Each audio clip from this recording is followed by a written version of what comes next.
Book में देख लेते हैं क्या लिखा है। सेंट्रल नर्वस सिस्टम में जो एक्ट करते हैं वो है अल्फा 2 सेलेक्टिव एगोनिस्ट, क्लोनेडिन और मिथाइल डोपा।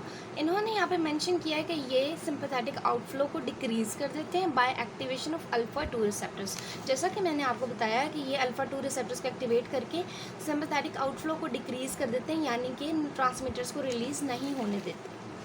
एक और पॉइंट यहाँ पर मेंशन है कि जब हम इनको ओरली देते हैं इन ड्रग्स को तो ये फौरी तौर पर सीएनएस में एंटर हो जाते हैं। दूसरा इम्पॉर्टेंट पॉइंट ये है कि मिथाइल डोपा जो ड्रग है वो एक प्रो ड्रग है, यानी कि जब वो ब्रेन में एंटर होता है उसके बाद वो एक्टिव फॉर्म में कन्वर्ट होता है और उसकी एक्टिव फॉर्म है मिथाइल नॉरएपिनेफ्रीन। अब उन्होंने आगे मेंशन किया है इसका मैकेनिज्म ऑफ एक्शन।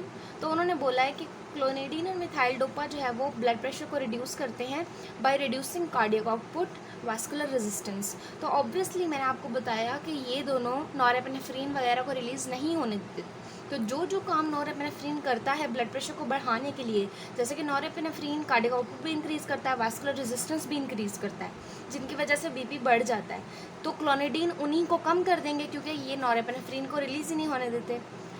तो ये हो गया इसका मैकेनिज्म। आई होप ये क्लियर हो गया होगा। अब मैंने आपको बताया था कि जब हम कोई ड्रग देते हैं तो वो ब्लड प्रेशर को फौरी तौर पे डिक्रीज़ कर देता है, लेकिन बाद में कंपनसेटरी मैकेनिज़म्स होते हैं। कंपनसेटरी मैकेनिज़म्स इसलिए होते हैं ताकि वो बीपी को दोबारा से इंक्रीज़ कर सकें उस सेट पॉइंट को सेटिस्फाई करने के लिए जो कि बढ़ चुका है इन एसेंशियल हाइपरटेंशन। तो कंपनसेटरी मैकेनिज़म्स इन ड्रग्स के रिस्पॉन्स में जो कंपनसेशन होगी वो है सॉल्ट रिटेंशन, यानी कि सॉल्ट रिटेंशन होगी ताकि बीपी बढ़ सके। तो हम इस केस में ऐसा भी ड्रग दे सकते हैं साथ में जो कि सॉल्ट रिटेंशन को भी कम करे ताकि बीपी दोबारा से ना बढ़े। अब नेक्स्ट जो पॉइंट उन्होंने यहाँ पे मेंशन किया है वो है sudden discontinuation of clonidine causes rebound hypertension, यानी कि जब हम क्लोनेडिन का ट्रीटमेंट जो है वो उसको छोड़ देते हैं तब अचानक से रीबाउंड हाइपरटेंशन होती है। रीबाउंड हाइपरटेंशन वो होती है कि जब हम कोई ट्रीटमेंट कर रहे हो ना किसी दवाई से तो उसकी मदद से थोड़ी देर के लिए बीपी कम हो जाता है, लेकिन अगर वो दवाई हम लेना छोड़ दें तो फिर से बीपी जो है वो बढ़ जाता है, यानी कि रीबाउंड हाइपरटेंशन हो जाती है। तो वही इन्होंने बोला कि अगर हम क्लोनेडिन का भी ट्रीटमेंट छोड़ दें तो फिर से हमें हाइपरटेंशन हो जाती है, जिसका नाम हमने दिया है रीबाउंड हाइपरटेंशन। अब नेक्स्ट पॉइंट इन्होंने मेंशन किया कि हम रीबाउंड हाइपरटेंशन को कैसे कंट्रोल कर सकते हैं। वो हम इस तरीके से कंट्रोल कर सकते हैं, नंबर 1 या तो हम क्लोनेडिन का ट्रीटमेंट दोबारा से शुरू कर लें या फिर हम अल्फ़ा ब्लॉकर्स दे दें। अल्फ़ा ब्लॉकर्स क्या करते हैं? अल्फ़ा एगनिस्ट ये करते हैं कि वो आर्टीरियल रेजिस्टेंस और वेनस रेजिस्टेंस को बढ़ाते हैं। तो अगर हम अल्फ़ा ब्लॉकर्स दे दें तो वो इस रेजिस्टेंस को कम कर देंगे, जिसकी वजह से बढ़ा हुआ बीपी जो है वो कम हो जाएगा, नहीं बढ़ेगा। तो दो तरीके हैं, या तो क्लोनेडिन थेरेपी दोबारा से शुरू कर लें या फिर अल्फ़ा ब्लॉकर्स दे दें जो कि रीबाउंड हाइपरटेंशन को कम करने में मदद देंगे। अब नेक्स्ट पॉइंट हमारे पास मिथाइल डोपा, यानी कि क्लोनेडिन और मिथाइल डोपा की अलग अलग सी प्रॉपर्टीज़ इन्होंने बताई हुई हैं जो कि बहुत इंपॉर्टेंट है याद रखने के लिए। तो मिथाइल डोपा जो है वो उसकी एक प्रॉपर्टी ये है कि ये पॉजिटिव कूम्स टेस्ट देता है, यानी कि जो आरबीसीज है ना उनकी एग्लूटिनेशन कराता है, जिसको इन्होंने यहाँ पे नाम दिया हेमाटोलॉजिकल इम्यूनोटॉक्सिसिटी। तो आपने ये चीज़ ज़रूर याद रखनी कि मिथाइल डोपा जो है वो कूम्स टेस्ट उसका पॉजिटिव आता है। उसके अलावा एक और पॉइंट आगे मेंशन है, वो ये है कि मिथाइल डोपा जो है वो किडनी के फंक्शन को भी प्रोटेक्ट करता है और प्रेगनेंसी में सेफ़ है। मिथाइल डोपा प्रेगनेंसी में यूज़ होता है, आपने ये याद रखना है। उसके अलावा एक और पॉइंट यहाँ पर मेंशन है कि ये दोनों ड्रग्स मिथाइल डोपा भी और क्लोनेडिन भी सिडेशन कॉज करते हैं। सिडेशन मीन्स डिप्रेशन, सुस्ती। वो इस वजह से कॉज करते हैं क्योंकि ये नॉरएपिनेफ्रीन वगैरह को रिलीज़ नहीं होने देते, और नॉरएपिनेफ्रीन ही वो ड्रग ट्रांसमीटर है जो कि सिस्टम को एक्टिवेट रखता है, और अगर वो रिलीज़ नहीं होगा तो सिडेशन होगी। तो ये दोनों ड्रग यही करते हैं। आई होप आपको ये क्लियर हो गया होगा। If you have any query you can ask. Next हमारे पास है गैंग्लियन ब्लॉकिंग ड्रग्स। अब आपको ये टर्म्स तभी समझ में आएंगी अगर आपने ANS को अच्छे से पढ़ा हो, ठीक है। अब गैंग्लियोनिक ब्लॉकिंग ड्रग्स में हमारे पास निकोटिनिक ब्लॉकर्स आते हैं। ये क्या करते हैं? ये पूरे के पूरे गैंग्लिया को ब्लॉक कर देते हैं और फिर आगे पूरे सिस्टम्स को ब्लॉक कर देते हैं, पैरासिम्पैथेटिक को भी, सिम्पैथेटिक को भी। ये बहुत इफ़ेक्टिव होते हैं ब्लड प्रेशर को कंट्रोल करने के लिए, लेकिन इनके एडवर्स इफ़ेक्ट्स भी बहुत ज़्यादा हैं। एडवर्स इफ़ेक्ट में फॉर एग्जांपल अगर ये पूरे सिंपैथेटिक और पैरासिम्पैथेटिक को डीएक्टिवेट कर देंगे तो फिर बॉडी में बहुत सारे फंक्शंस जो हैं वो एबनॉर्मल हो सकते हैं। तो इस वजह से इन ड्रग्स को यूज़ नहीं किया जाता, ये ऑब्सोलीट हैं आजकल।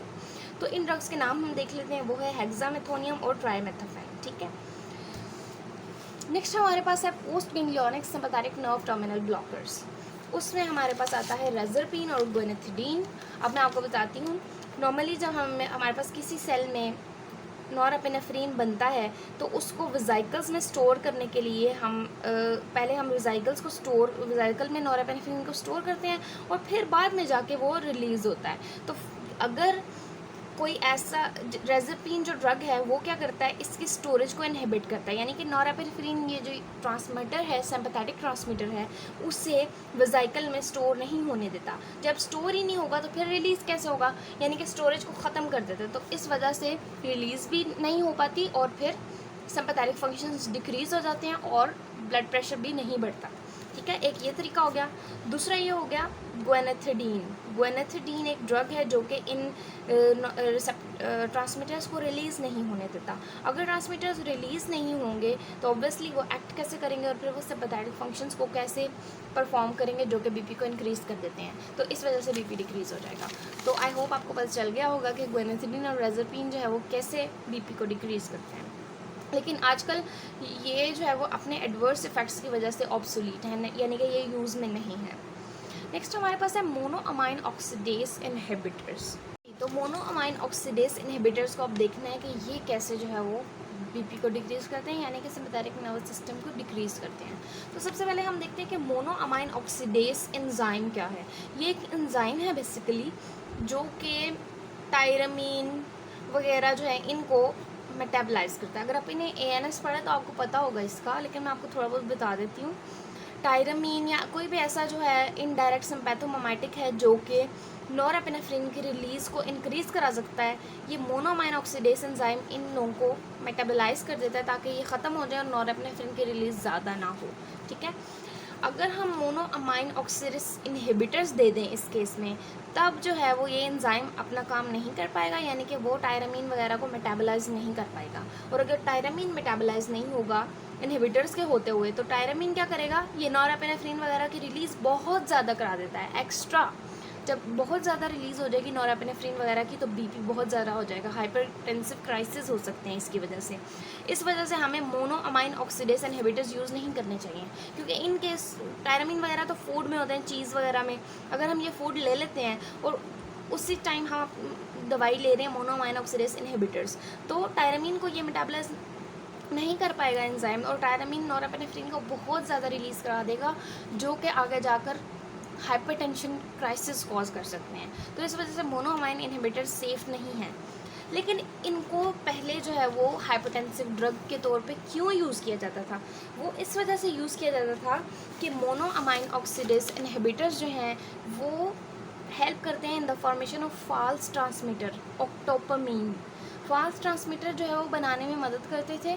तो होता क्या था कि जब वेसिकल्स में ट्रांसमीटर स्टोर होता था, मोनोअमाइन इनहिबिटर्स जो है वो थोड़ा सा फॉल्स भी बनवा देते थे, यानी कि वेसिकल में ऑक्टोपमीन जो कि फॉल्स है और दूसरा जो नॉरएपिनेफ्रिन है, उन दोनों का मिक्सचर स्टोर होता था। तो इन केस अगर ये रिलीज़ हो भी जाता था बहुत सारा, तो उसमें आधा तो ऑक्टोपमीन होता था जो कि जिसका इफ़ेक्ट है ही नहीं। तो इस वजह से नॉरएपिनेफ्रिन का इफ़ेक्ट जो है वो इस वजह से थोड़ा सा कम किया जा सकता था मोनोअमाइन ऑक्सीडेज इनहिबिटर्स की मदद से। लेकिन जो मैंने आपको टायरामीन वाली बात बताई है उसकी वजह से जो है वो मोनोअमाइन इनहिबिटर्स आजकल यूज़ नहीं होते, वो ऑब्सोलीट हो चुके हैं।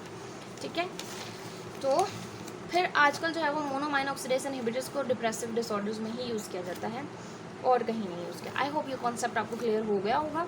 तो नेक्स्ट हमारे पास है एड्रेनोसेप्टर ब्लॉकर्स, जो हम लोग ANS में जिनको पढ़ चुके हैं, जैसे जो हैं अल्फ़ा ब्लॉकर्स और बीटा ब्लॉकर्स। तो हम आपका प्रीवियस नॉलेज जो है वो रिकॉल कराते हैं।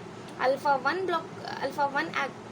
जो फंक्शन होता है उसका वो क्या होता है, वो आर्टियोलर कॉन्ट्रैक्शन को इंक्रीज़ करा देते हैं, जिसकी वजह से रेजिस्टेंस को इंक्रीज़ करा देते हैं। तो आप खुद सोचें, अल्फ़ा 1 की एक्टिवेशन से फिर बीपी तो इंक्रीज़ होगा। इसी तरीके से बीटा 1 जो है वो क्या करता है, वो कार्डिक आउटपुट को इंक्रीज़ कराता है, रेनिन की रिलीज़ को इंक्रीज़ कराता है। जब रेनिन की रिलीज़ इंक्रीज़ होती है तो आपको पता है कि रिटेंशन होती है और बीपी तो इंक्रीज़ होता है। तो हम फिर हाइपरटेंशन के लिए अल्फ़ा ब्लॉकर्स यूज़ करते हैं, बीटा ब्लॉकर्स यूज़ करते हैं, ताकि इन इफ़ेक्ट्स को ब्लॉक किया जाए और हाइपरटेंशन ना हो। तो यही मैकेनिज़म्स थे। और उसके अलावा हमें ड्रग्स का पता होना चाहिए, प्रेजोसिन, डॉक्साजोसिन वगैरह अल्फा ब्लॉकर्स हैं, और बीटा ब्लॉकर्स में हमारे पास आते हैं प्रोपेनोलोल जो कि नॉन सेलेक्टिव है, उसके अलावा एटेनोलोल, मेटोप्रोलोल, वो सारे हैं। तो अब मैंने आपको ओवरव्यू दे दिया है एक बेसिक, जो कि आपको पता होना चाहिए। अब हम बुक्स देख लेते हैं। तो उन्होंने ये बताया कि अल्फा 1 सेलेक्टिव एजेंट्स जो हैं, जिनके नाम यहाँ लिखे हैं, वो एंटी हाइपरटेंसिव ड्रग्स के तौर पे यूज़ होते हैं। नॉन सेलेक्टिव अल्फा ब्लॉकर्स जो हैं वो इतने इम्पॉर्टेंट नहीं है, क्योंकि उन केस में रिफ्लेक्स टैकीकार्डिया बहुत ज़्यादा होता है, जबकि जो अल्फ़ा सेलेक्टिव होते हैं उनमें इतना रिफ्लेक्स टैकीकार्डिया नहीं होता, तो वो ज़्यादातर यूज़ होते हैं। अब मैं आपको ये भी बताती हूँ कि नॉन सेलेक्टिव में रिफ्लेक्स टैकीकार्डिया ज़्यादा क्यों होता है। अब नॉन सेलेक्टिव जो होते हैं उनका मतलब है कि वो अल्फ़ा 1 पे भी एक्ट करेंगे, अल्फ़ा 2 पे भी एक्ट करेंगे। अल्फ़ा 2 जो है वो प्रेजेंट होते हैं प्री सिनेप्टिक टर्मिनल पे, और ये जो है वो रिलीज़ ज़्यादा करा सकते हैं ना, नहीं सॉरी, बल्कि ज़्यादा नहीं कराते। अल्फ़ा 2 का तो मैंने आपको बताया कि जब ये प्री सिनेप्टिक टर्मिनल पे होते हैं तो ये नॉरेपेनेफ्रिन को रिलीज़ ही नहीं होने देते। जब नॉरेपेनेफ्रिन रिलीज़ नहीं होता तो बीपी डिक्रीज़ होता है। जब बीपी डिक्रीज़ होता है तो हमें पता है कि रिफ्लेक्स टैकीकार्डिया बहुत ज़्यादा हो जाता है। तो इस केस में फिर रिफ्लेक्स टैकीकार्डिया अल्फ़ा 2 रिसेप्टर्स की वजह से बहुत ज़्यादा होता है। उसके अलावा अल्फ़ा 1 रिसेप्टर्स भी जो है वो भी बीपी को इंक्रीज़ करा देते हैं, और ये भी रिफ्लेक्स टैकीकार्डिया, तो फिर मसला हो जाता है। जबकि नॉन सेलेक्टिव, अगर हम सिलेक्टिव अल्फ़ा 1 की बात करें तो उसमें फिर ऐसा कोई रिफ्लेक्स टैकीकार्डिया नहीं होता, तो कोई ख़तरा नहीं होता। तो इस वजह से बीपी में जो है वो अल्फ़ा 1 सेलेक्टिव जो है वो ज़्यादा सेफ़ है as compared to non selective, क्योंकि नॉन सेलेक्टिव फिर अल्फ़ा 2 पे भी एक्ट करेंगे और रिफ्लेक्स टैकीकार्डिया करवाएंगे। आई होप ये क्लियर हो गया होगा। उसके अलावा अल्फ़ा सेलेक्टिव 1 जो है, अल्फ़ा 1 सेलेक्टिव, वो भी कुछ एडवर्स इफेक्ट कॉज करते हैं, जैसे कि ऑर्थोस्टेटिक हाइपोटेंशन करा देती हैं, लेकिन ये इतने हार्मफुल नहीं है as compared to non selective. अब हम बीटा की बात करते हैं। बीटा ब्लॉकर्स का मेन एक्शन आपको बता दिया मैंने कि वो रेनिन की बेसिकली जो रिलीज़ है उसको डिक्रीज़ करवाना चाहते हैं, ब्लॉक करके बीटा को, ठीक है। उसके इन्होंने नाम लिखे हुए हैं यहाँ पे बीटा ब्लॉकर्स के। एक इम्पॉर्टेंट पॉइंट ये है कि नेबिवोलोल एक नया बीटा ब्लॉकर हुआ है इजाद, जो कि वेजोडायलेटर एक्शन के थ्रू एक्ट करता है। वेजोडायलेशन एक्शन किसके थ्रू आता है इसका? नाइट्रिक ऑक्साइड के थ्रू, ठीक है।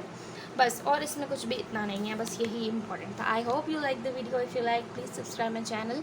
Thank you. अल्लाह हाफिज़।